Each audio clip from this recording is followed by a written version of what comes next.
You can't be serious, man. You cannot be serious! Technically, I'm not adept at these things, but... I see you push the buttons. No, we had a false start, but we started off, and the music, I couldn't hear it, and we want to hear Maxine Nightingale sing, because it introduces the start of it. Mm. So, Greg... So don't talk, so it means we're on. You can talk. Yeah. I just said don't talk when the music's on, because the microphone is live. Because that's what Don used to do. Don used to say things about people that we were talking about off air. Yeah.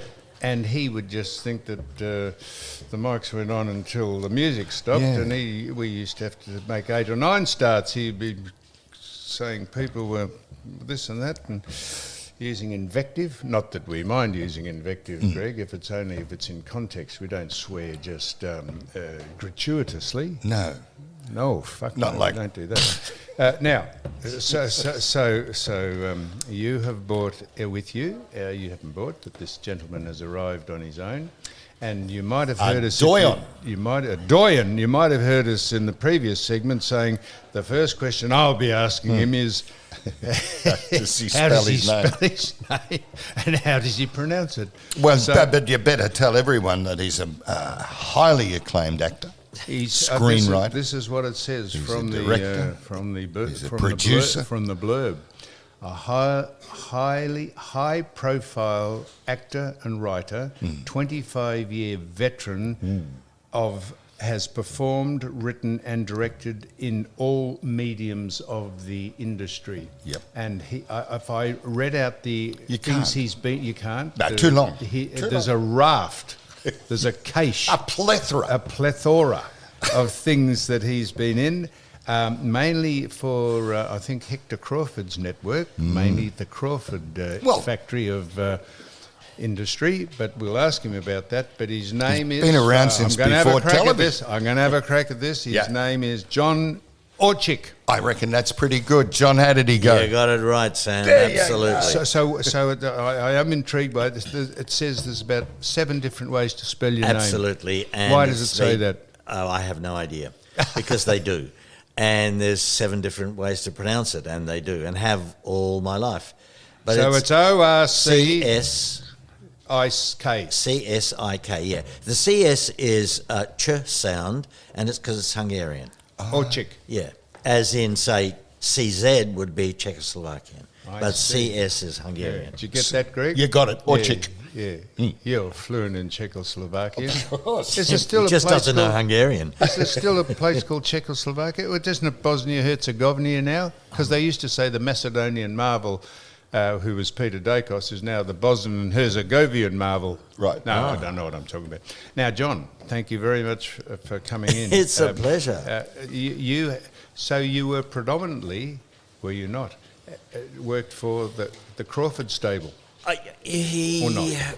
Well, yes and no, in the sense that I did one show that was 6 years long called Cop Shop. Yeah. And that was for that length of time. But I did a lot of other stuff like Homicide, Division 4, Matlock Police, Bluey. I know, and they were all Crawford's. They were all Crawford's. Well, but shows. Crawford's back in those days dominated television. Well, they were the production. biggest. They were the biggest production company in Australia. Yeah. Probably, on a par still are. And did you meet Hector? Many, many times. Did you? And what was he, an engaging man or a visionary, or was he just... He was both and all of those things. And I also, sadly, because it was towards the end of her time, met Dorothy, his sister, who really was the creator of the whole drama arm of Crawford Productions. And Hector was mainly into music, and was he? Yeah, That's beforehand, and he was a conductor. And really, Music for the People, I think, was a show that was on at one stage, which was his idea again. But sold his sister out then, Dorothy. Well, sort of, was it his wife? Dorothy, yeah. No, Dorothy was his sister. Yeah, but she had Parkinson's, and she eventually passed away with that. But she was a lovely lady she was sort of, by then no longer actively involved in stuff. Not by the time Cop Shop came along. But so all those shows you mentioned, which Homicide, Division 4, Matlock Police,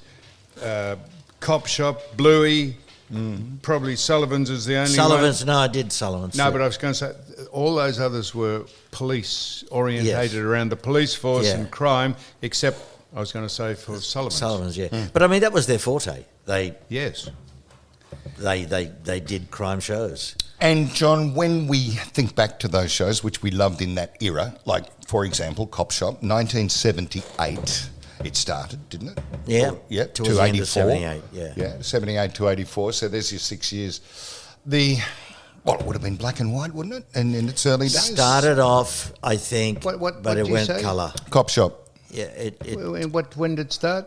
1978 to 1984. No, it wasn't. Finished in colour. It was 1983. Black and white was bloody What year did black and white come in? Did colour come in? 72. Oh, well, I stand to be No, correct. no. Come on, John would remember no, the it was early colour. ones. It was colour. I mean,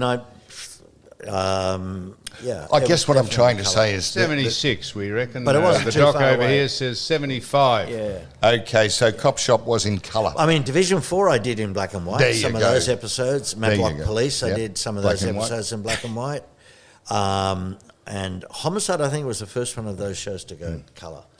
So, but the Crawford's. production standards, John, that must be so glaring, and the way that they have changed since those years to what we see today. Well, if only they were better, I'd be delighted, but they're really, in a sense, not. Really? I don't think so. I think it was a training ground. You know, a lot of the top people, well, they're sort of getting around my age now, but directors, writers, and they're dropping off the twig as well. But they all became, I guess, now the fathers of what is Australian television. and So the film. new generation of producers, directors, screenwriters are coming through. Are they better?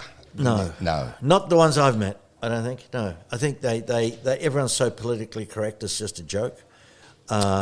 Which, of course, didn't exist in Crawford's times. What existed was, hey, you can't have this language after 8 or before 8:30. That's right. Or whatever the time. But they were things drawn up by the networks. They had nothing to do with the production company, who said, well, we can do what we like after 8:30. So, John Orsik. That's me. Who were... No, I'm only just Yeah, saying just that say, that's for the- right. So, Yeah, you so, got it right. so who, of all the people you worked with at all those different productions, what are some of the memorable things that either went wrong or you had difficulty working with certain people, if you want to mention their names, or you say... What are some of the things that the management had to come down and say to you, now hang on a minute, you've got to get on with these people, or have a professional working relationship with them anyhow, even if you don't like them? I was only Is actually... any of that involved? Oh, a lot of it. But I mean, funny stories. I mean, I loved working with, and I had worked with him before, Crawford's, with Peter Adams, who played JJ in that series. Yep. Georgie Malaby I'd worked with Yes, several Georgie. times. George Malaby. He Never was heard him called he was- Georgie before. He was a John. good friend of mine. Yeah, a very good would friend of have to mine. be. And well, I was going to quit the show if it wasn't for George. Why? Well, I'd come out of essentially a theatre background, and the television that I had done was episodic. In other words, I'd pop down here, I'd be there for 2 weeks, I'd be gone. A few months later, I'm there again. You know, so I was not used to the pressure of actually getting 6 weeks worth of scripts at a time. And having to kind of go through that thing and then learn all these lines as you did in the theatre. And Georgie came to me one day and said, mate, come over for dinner. Niece and I want to see you. And I said, oh, mate, I haven't got time to bloody have dinner. I've got a mountain of scripts and stuff to learn. And he went, oh, you come over. Anyway, he insisted. So I went over there and he said, now what's your problem? I said, no, I'm quitting the show. And he said... And I told him why, and he said, oh, no, look, mate, this is fucking easy. I'll show you how to do it. So he went through a system with me, and I have never learnt a line or a script since. Really? I had to learn. What was that? What did he show you? It's about knowing the story, Yes, I was just going to say. and knowing the story in fair detail, and the dialogue look after itself. Wow. So you sort of you have the bones of what the... Not the bones, you have exactly what the story's about, and you have the bones of the dialogue, Yep. and you just ad-lib it just Well, as you though sort of you're, ad-lib it, but it's a sort of funny... ad-lib. Easier to remember. But it's a funny thing is that I think it's kind of scientifically been proved that once you've read something 3 times, maybe 4 times, you actually know it. What you have problem with is accessing the information because you don't believe you know it unless you go through that old system of I've got to learn this by rote. So when you're filming an episode, if you like, what period of time do they film before you run out of? Did they stop and start and then Continue. top and tail the editor Sometimes- joins it together, or do you have an sometimes- idiot to sometimes have cue cards just to No. remind you? No. So- just so- off, just might be off, just off, just. I think you need to go to John's acting school. I think we'll get on we're it. going to be Yeah. in a movie. We're going to Yeah, go yeah, to. We're going to be in a movie. Yeah, We're we going are. to go to. But I mean, TAFTA. no Well, cue cards. Tafta. Is that where we're going? But I'll tell you what I'll tell you, Sam, it's really, the whole thing is so simple, it's ridiculous in terms of knowing the story. And because you've read the entire script 2 or 3 times and just read it, haven't gone to any kind of, I got this speech here and I got that speech there, just read it. And you actually have retained it, only you don't really know it or you don't believe it. So when you try to access that information, you go, oh, shit, I didn't learn it. What is it? Right? But in fact, you know it. Yep. Now you know the story and you start the speech and bang, suddenly it all kind of happens. Yeah, you might ad-lib a few words here and there, Sam, but generally speaking, you probably stay 90% perfect. That's So great advice. what was the most successful, either for you or for the general public out there's show? Was it number 96 or Cop Shop or what? 96, the film, you had a lot to do No, with well, I that. was just going to Yeah, get on to both. 96, the film. 96 was a pretty popular. It was a very popular show. Was that the most popular? Or I don't Cop think Shop? Cop Shop was much popular. What, in its what heyday. about the others like Home and Away? And, The Box. Well, no, see, the box is the only one that it says you I'm weren't not part in it. of. No, I wasn't. I wasn't in the box. Why? I don't really know. You wouldn't take your gear off or anything, No, I did that. did you? Oh, yeah, I did that in number 96. Oh, did you? What? Yes, several times. Have to pixelate anything?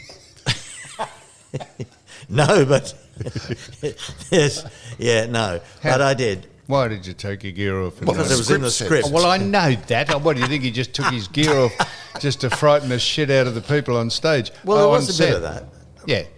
but no, because of that, and it was in the script. But I mean, it was all very funny. It was Elaine Lee. Do you think she's Would no that be a longer with closed us? set? Now, that'd be a stupid thing because if you've got a closed set while you're making it and then it's broadcast, it's hardly need a closed set, do you? Well, I mean, no, but I mean on television, I guess. And it was only 16-inch televisions in those days, so you had to be very careful. Well, yeah, but but we managed it. You know, it was all right. It was at the old Channel 10 in Sydney. no, No, in Sydney. yeah. 96 was in Sydney. It shot up there. And was it good remuneration for doing all Not these? really. Not really? Not compared. That's the only difference today. Is the money comparatively is much more. I got paid very well on Cop Shop, and Paula did as well, and we were the highest 2 actors paid on Cop Shop.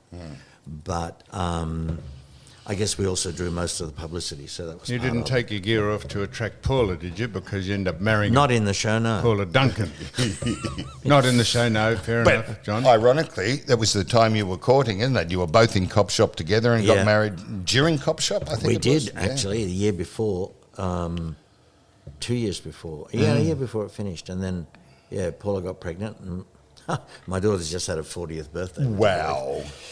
Is your daughter in No, she's acting? in LA. Does she's she do with- acting? Is she yeah, an yeah, actress? yeah. She's a production company over there, and Got a production company? and she's got a school over there, which is aligned to mine here. Yeah. That's TAFTA, the Australian Film and Television Academy. Correct. And it says here you started that. I did. Greg said, Yeah. I don't think he started it. Yes, I did. No, I'll you tell you, didn't and I'll say tell that. you Just how. sounds so very official. That sounds like I'll a tell you, government I started body. it. I started it, and it was January 1994. So we're 31 years this year, and it happened. It's a funny story. I'll tell you. Paula and I had split up in Sydney, right? And then she rang me one day and said, I got a gig. There's a show called Paradise Beach that offered me a year's contract, but it's being shot up in Surfers Paradise, so I'm going up there. And I said, okay, well, good luck, I said, I'll pop up every now and again, because Jess was only like 8 years of age at that time. And anyway, she goes up. She's gone 3 weeks, maybe. And I get a call from my agent who says, do you want the good news or the bad news? And I said, well, okay, fuck the bloody bad news. What's the good news? He said, well, the good news is that Paradise Beach has offered you a 3-month deal to come up there as a guest for 3 months. I said, so fantastic, great. I get to see my daughter. I said, so what's the bad news? They want you to play Paula's love interest. So the devil made me do it. Yeah, wow. Love it. So, and then when I got up there, the two guys that were running, not just the show, the producers of the show, but they were also running the studios up there, Nick McMahon, and Nick, who sadly passed away about 4 years ago, and said, mate, I heard that you do some teaching, which I was doing by then, and he said, could you run a few classes here? He said, we're actually importing 50 worders from Sydney. Now, 50 worder is just that. You've got 50 words, no more, no less. That's what you're getting paid for. In the States, they're called a daily. Now, you're not going to be there for long, or you could be there all day. It depends. But that's all you got. And your fee and your remuneration was like 1 day's work. And I went, yeah. And that's how TAFTA was born. I started doing it, and then there was Tony Bonner was up there, and not in the show at the time, and a whole bunch of guys. So I started putting it together. I started teaching, and we started to get people in. So and John, in a minute, is TAFTA can anyone apply or enrol to come and see if they've got the talent or the wherewithal to be anyone. So you must be inundated with hundreds of people who want to be here.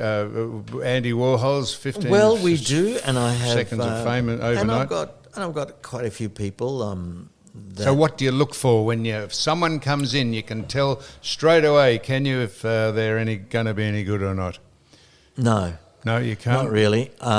They've got to be there for a while. I mean, you can look. There are two things. You think, gee, you're a stunning girl, or you're a really good-looking bloke. Okay, there's a niche, right? So, but apart from that, whether they're actually any good or not, and that depends on how hard they work and how hard they really want something. Some people expect it to just happen. So, John, just if I may, Yeah. So the stunning-looking women and the good-looking blokes, but the people that are supports, the overweight, the short, the aesthetically unattractive people, men and women, they are just as important. I often watch films and think, you see the main people, but you see the people who are their supports, you think, they are actors and they've gone to a school, and people who write films and want them to be, they say, we need these type of people to make the film look realistic and credible. Extras. Totally. Talking about Totally. extras. Well, I'm not really talking about extras. I'm talking about, the people who play a prominent role in it. And they do. And there's a lot, and you need them, because we're talking about ordinary people here, for Christ's sake, most television and film. Okay, you might have a star here and there, but they've earned that generally. Yes. Yes, you've earned John, that. there would be people listening now who have children who they know the children want to be an actor or an actress. They're all actors now, aren't they? How old? How old before they can come to your school? I really don't like them coming to us much under 11, 12. Only because I think, you got to let kids be kids. Yes. And because sometimes you get rather overbearing mums, on a very odd occasion dads, but mums go, and they kind of want to live their fantasies out through their kids. So they become these big stage mothers, and I don't have much time for that. No, I've got just three. Where is it that they go to? Brunswick, is that? No, is that yeah, Brunswick, yeah. Brunswick. In Melbourne. we're in Dawson Street. You've got one in Brunswick. Sydney though too, haven't you? Yeah, and we also run workshops and classes in Queensland and South Australia and Adelaide and How also do people Perth. find them? I just look up the website. For the TAFTA. Yeah, it's all on the website. TAFTA, Yeah. TAFTA. Beautiful. So now, John, When are we going, Sam? For when we're in the movie? Don't worry. You guys are good enough with bullshit. You don't need me. So this mightn't be in your purview, John, but I've always been interested in these three things. Sex scenes I'm just, if you're a writer or in sex scenes, in the sex scenes we see today, they're pretty raunchy. Do actually people end up having sex? Not that I know of. Not actually physically doing it to make it realistic? Not that I know of. Would that be allowed on set, or were there pretty strict rules about that sort of stuff? Sam, quite often they're body doubles. They're not even the people. Are they? So they'll look for a Would for they a have body sex, double. the body doubles? No, well, No? I doubt it. But they do get body doubles. Sometimes I say yes. Women in particular say, I'll take my top off and that's it. And Pretty hard to have a body double if you've got the woman's face there and they've taken their top off, though, isn't it? Pretty, you could see that it's not the woman. Okay, can you, because I know who did it, I don't know if you can go back to Game of Thrones, Walk of Shame, that was a body double, that was not her. Really? Yeah. So that's that. So now this is right off left field, but when you see, and this is not... Yeah, go on. When you see in people taking drugs and they got lines of what looks like coke there and they snort it up and they... What do they actually snort? What do they snort No, up? they don't snort up What do they snort? You look at it and you think, what are they doing? What do they snort up? Quite often it's been something like icing sugar. Is it? So that... Yeah, I see.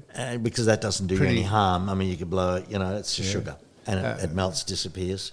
Pretty simple questions, these, aren't they? And the final thing is, and it might apply to you, might not, if you are in a torrid love scene with someone on set, is it very hard to completely withdraw yourself when you're away from it, or do Can you rephrase that? God, I thought he's going to mention Errol Flynn here. No, go on. Is it very hard for people who are charged with having a love scene, and then when they finish this filming, and is it very hard to not actually think that it was vaguely real, and do a lot of relationships start as roles that they play in movies? Well, yes, some do, but more finish. More finished relationships finish than start. But I mean, you don't look. Can't put it this way. Having done, not anymore. I'm too old for that shit now. But a lot of those sex scenes in those, particularly in Number 96 and a couple of other shows, you don't think about it really. It's kind of like it's a job, and you don't think twice about it. I mean, one of the funniest mornings I've had was. Do you wear a pouch?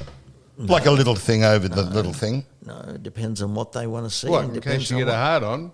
What are you talking about? No, more to cover it up, like the old fig leaf, like isn't there a skin-coloured pouch that you... There probably is. I never used to get one. But what would you wear a pouch depends on how you shoot it, mate. You only worry about what's going on the fucking screen. Yeah. And what were you... just saying... What were you saying then? Just...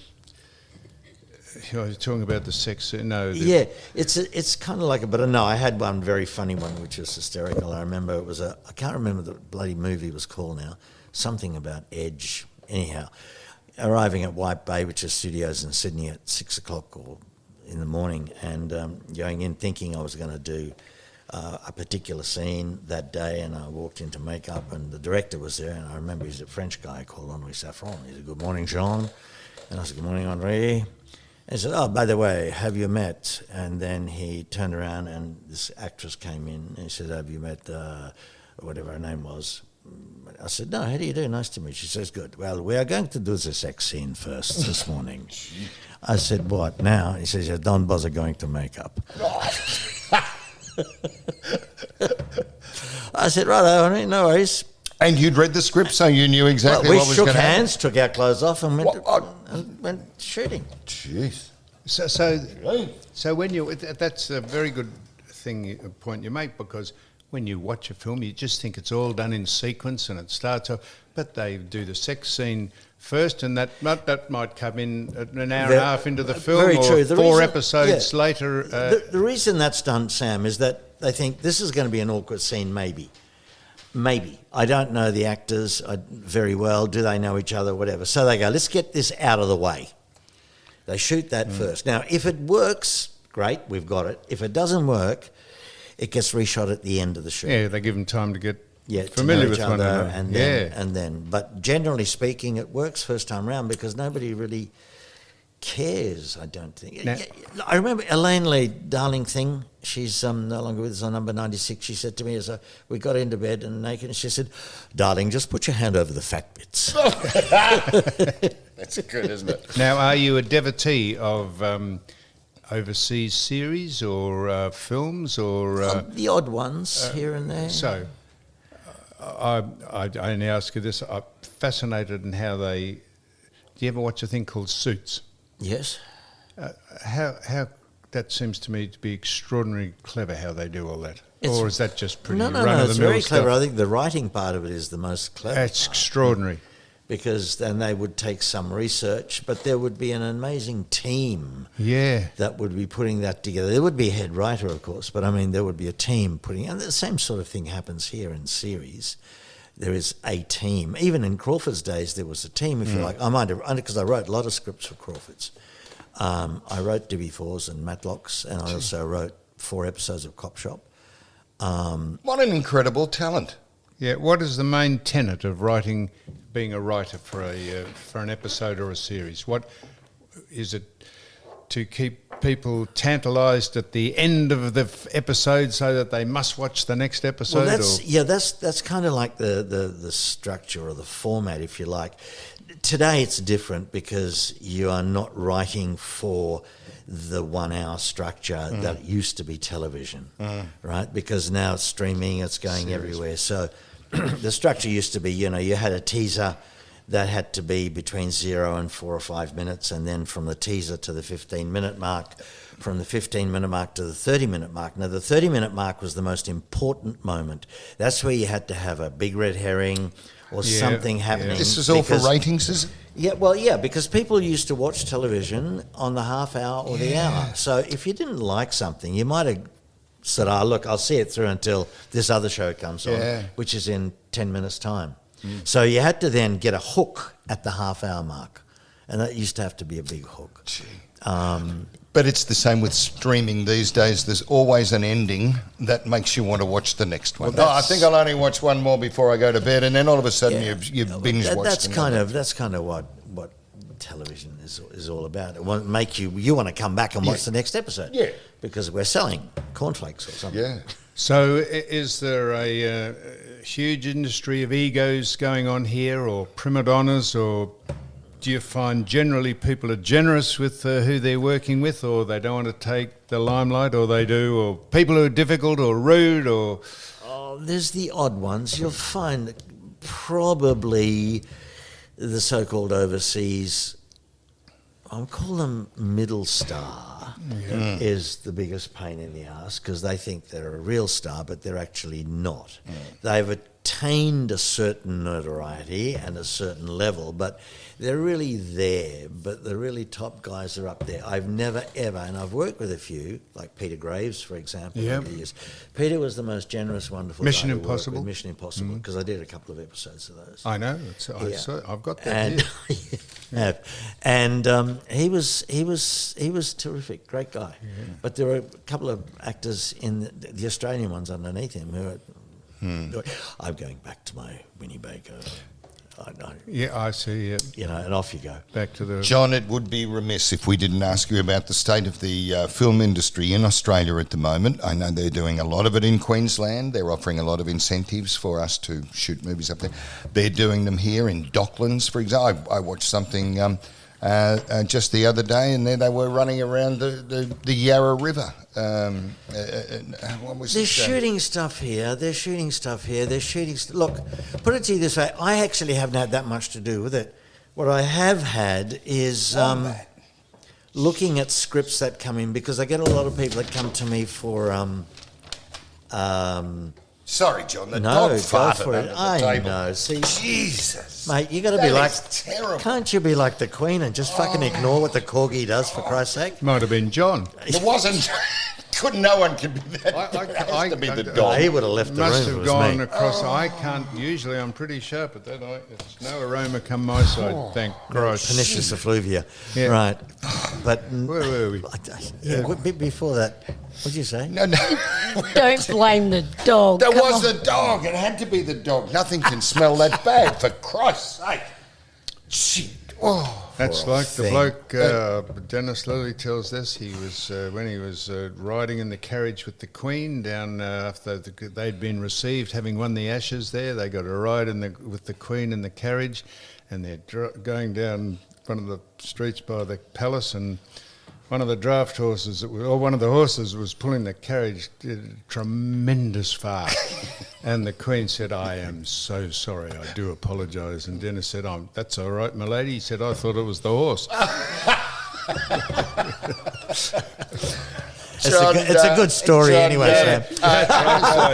That's a So story. how are we at making pictures here in Melbourne or in Queensland, in Australia? How do we go? Don't forget, the very first motion picture was made in Australia. The old Ned Kelly one back there with Way back. Look, I think we used to make some terrific movies, but as I say, it comes back to the scripts. I see bits and pieces of scripts that come in because I have people come to me for coaching, for advice, for shooting their scenes, for audition purposes and stuff like that. And I've been totally unimpressed with most of the scripts. As I said, you mentioned it earlier on, Sam, we were talking about this, everything is woke driven, which is just a load of crap, quite frankly. how has that filtered into the movie industry? Totally. Well, I know this. There's now a list of things that you have to have in films. I know this. I'm not telling you your business, but it has to have a partially marginalised disabled person. Have to have a quota of those people, not necessarily in the film, but on set. You have to have the diverse and equitable and inclusive people of race, and you have to have age, and it has to. There is a whole list of things that you have to attain in order to get the funding. No, you're right, Sam. But what's happened is, as a result of that, is storytelling's gone out the bloody window. I've got a story to tell, but I can't tell my story because it doesn't include all those bloody people. Yes. It just includes a dog and a kid, for example. Oh yeah, but what? A dog's gay, maybe. Who knows? I mean, that's what I see. The writing element, not the actors coming out from everywhere, not just from my school, but all over the place, are really fantastic. And the older guys are still around, they're still working. That's one of the beautiful things, isn't it? As the great actors get older, there's always a part for an old actor. Yeah, like me. Well, and the stuff that you're doing now is fantastic. But I do, but I mean, the writing part is something that I've taken a lot more to, but because of the school, I haven't had as much time. But now I'm having just a little bit more time, and part of one of my courses is on sitcom, and I've written so far 2 episodes of a sitcom, which actually is about as unwokish as you can get. It insults almost everybody. Actually, it's insulted almost everybody. Could be the one we're in, Sam. Could be. I'm just trying to find while you're talking. They changed the rating of a film to cover the wokeness. I'm just trying to push on. It's there somewhere, But And John, currently, are you doing a pilot for the ABC? Did I see that somewhere? No. Didn't see that. I don't know. That's a good question. No, I'm not. No, what I've shown is these two episodes of this sitcom series that I'm working on and rehearsing at the moment, that Glenn is going to produce, yes, that he's going to produce. So hopefully next week you'll come and have a look at a run that we've got of one of the episodes. Wow. But it is funny, but I just decided to have a crack at all that and everything. Good. And its absurdity, and it is an absurd piece, but then isn't comedy meant to be taking something serious and pushing it to the X limit? Yes. Therefore it becomes absurd. And it is an absurdist thing. And I love it. How and could it's you fun. ever know? It just might turn out to be another Crocodile Dundee or the Castle. I mean, they wouldn't have known when they made the Castle that it was going to turn out as successful and iconic as that. they didn't, and rightly so. But I mean, nothing ever does. You don't know it. Yeah, you don't know. You just don't know. I don't think you do. So you just do it and then hope for the best, maybe, or don't even hope for the best. Do it for a different reason altogether, and it just gets done. So what turns you on when you watch what films? We're not getting back to sex scenes again, are we? No, but the ones that are true, based on a true story, like Castaway. Castaway. Bullshit. Castaway. Get out of here. You got Tom Hanks and a ball. Hidden Figures, the world's hidden figures about the black genius women who helped launch the space program by calculating before computers. They were that should be mandatory in every school to watch that. Talk about diversity and inclusion. Three black women who were geniuses with figures and calculations. They ran the space program when Glenn was put into orbit for the first time. He wouldn't go up into space until the woman had checked the computer, the IBM computer, which was as big as a house. Right. So it's that Fantastic. about women, I mean, and they were it marginalised. is. They weren't allowed to use the toilets. They weren't allowed to drink from the same coffee urn as the white people. It was a fantastic film. The one that the one about the war. Which one? Hacksaw Ridge. Hacksaw Ridge, yeah. What a film that. It was The World's Fastest Indian. I About didn't see the world motorbike, yeah, the world's fastest Indian. the motorbike, yeah. No, I didn't Anyhow. see that. But I mean, I'll go back to what you're talking about in terms of race diversity. I go back to probably one of the best ones made, which was way back by Spielberg, which was The Colour Purple, which launched Whoopi Goldberg as a young girl. And it is a fantastic film. But see, someone like Spielberg can tell a story on film. And so can a whole bunch of other people. But now, I think the younger directors that I see, they're coming out and everybody's adhering to what you have to X, Y, Z. And they leave a lot to the viewer to assume, which I don't like. Sometimes, if a movie doesn't grab me in the first 30 minutes, I turn it off. Well, it's the 30 same minutes. thing. Oh, 15 minutes. It's got to be less than that. Yeah, about a minute. It's like I tell the guys who come to me and want coaching for auditioning, and they go, "What's important?" I say, "The first 7 seconds." Yeah. If you haven't grabbed the director or the producer in the first 7 seconds, kiss it goodnight. Yeah. And I said, then the last 10 seconds, because if they actually watch you through, you got to leave them something to remember. The Green Book. You seen the Green Book? No, I haven't. Wow, they should be mandatory for all schools. They're about race and racism. They're fantastic because they're true stories. One movie, and I know it's a bit controversial at the moment, but Rust.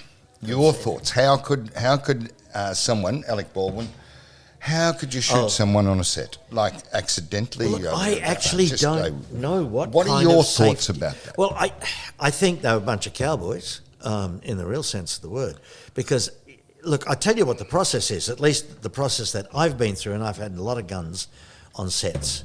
And you don't touch the gun. You may have a dummy that is there and that you hold and whatever it is, but you don't actually fire anything or fire the weapon until eventually the armourer comes along with the gun. He puts it on the table. He opens the gun right up. You see there's nothing in there. He says, look at it. You look at it. The person I'm firing at looks at it, and everybody goes, okay. Then he puts the whole thing together and he says, this is a blank fire, because you don't actually fire blanks at anyone either, because that can actually kill you. It's a blank fire, which means that all it does is just explode. Just goes bang. Yeah, and the cartridge just explodes outwards, right?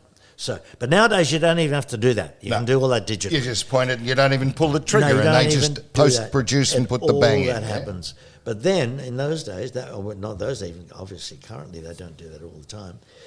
And then it goes in, and you never actually on set. If I was from here, and I meant to, and the camera was say over Sam's shoulder, and I'm meant to be shooting him. I'm not aiming at him. I would be aiming that gun the camera there, towards the camera or between the shoulder and there. It would never ever go at the person. You never shoot at them or point it at them. Even with all those safety checks, you just don't do it. So how those guys did it, that's what I mean, bunch of cowboys. Yeah.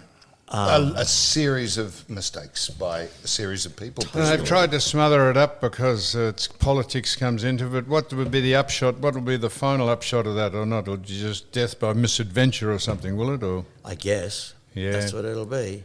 But I mean, it's not the first time that's happened.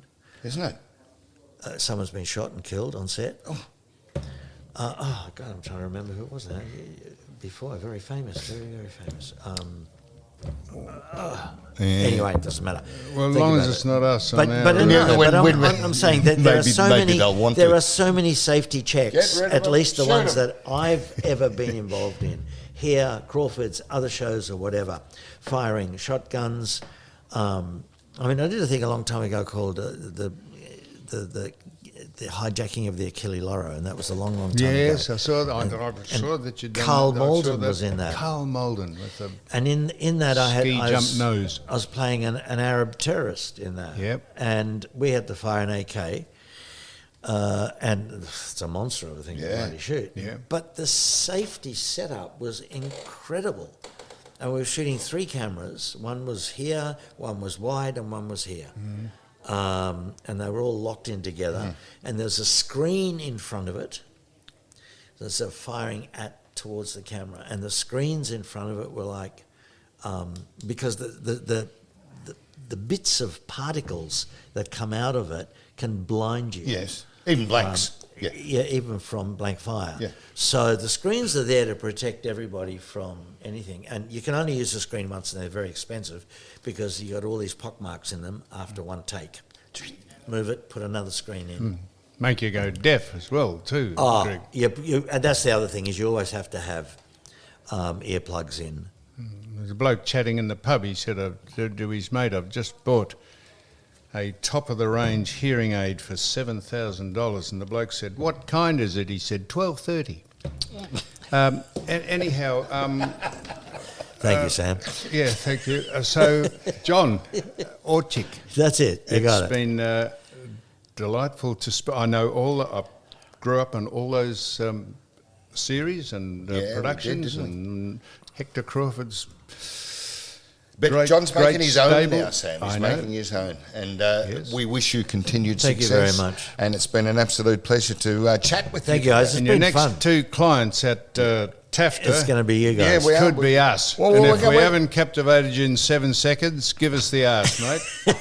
Do us all a favour. I've got a turnstile at the front door. Yeah. So I just say, keep going. We'll see you in the movies. All John. right, mate, you will. Right, Thanks, many guys. thanks. John Orsik. You got it.